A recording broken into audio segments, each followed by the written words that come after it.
Colline. Si vous voulez connaître la vérité sur vos cosmétiques, appuyez sur ce beeper. Appuyez sur ce beeper. Appuyez sur ce beeper. Appuyez sur ce... C'est là.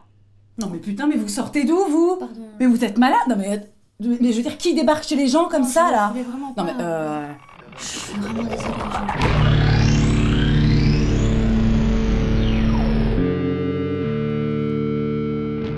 encore un petit peu là. Hop. Coucou, normalement on devait pas parler des cosmétiques, des effets que ça avait sur la santé, tout ça. Enfin, je pensais aborder les triclosans, les nanoparticules. Je vais peut-être te faire les sourcils aussi.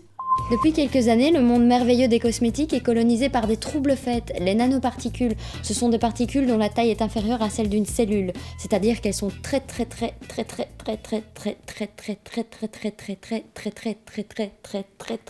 petites.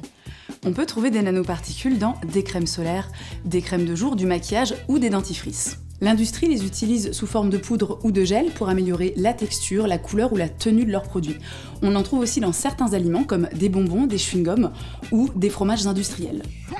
Ces toutes petites particules sont susceptibles de traverser la barrière de l'épiderme. L'ennui, c'est qu'après, on ne sait pas trop ce qui se passe dans l'organisme.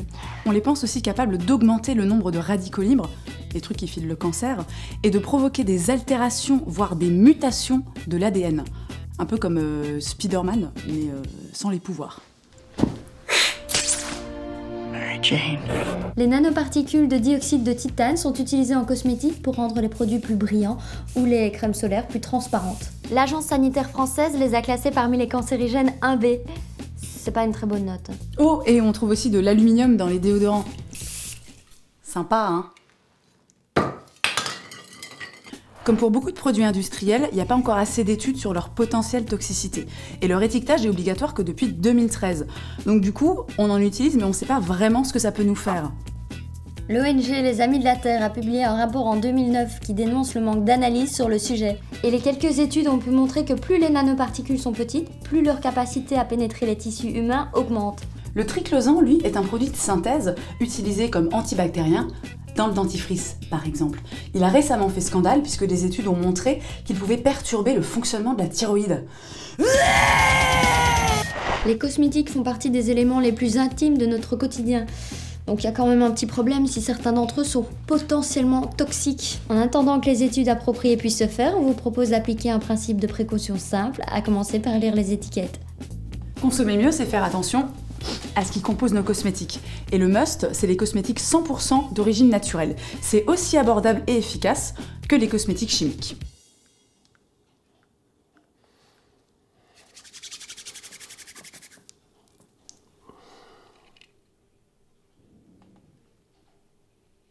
Non, attends. Je suis pas prêt. Mais la dame, elle avait dit qu'il fallait que j'en mette sur les cernes aussi, hein. Bon. On va passer au shampoing. Mais qu'est-ce que... C'est 100% naturel, mon coco. Et si vous voulez vraiment éviter tout perturbateur endocrinien, vous pouvez vous tourner vers ces labels.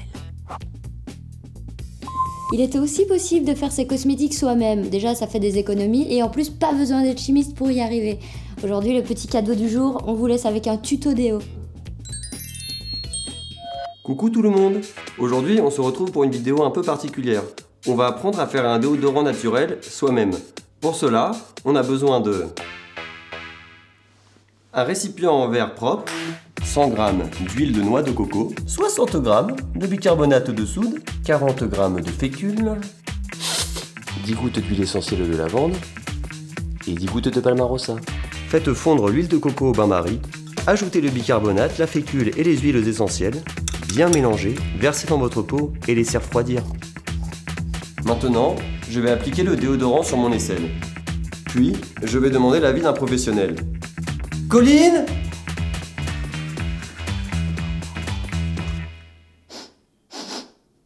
Ouais, très bien.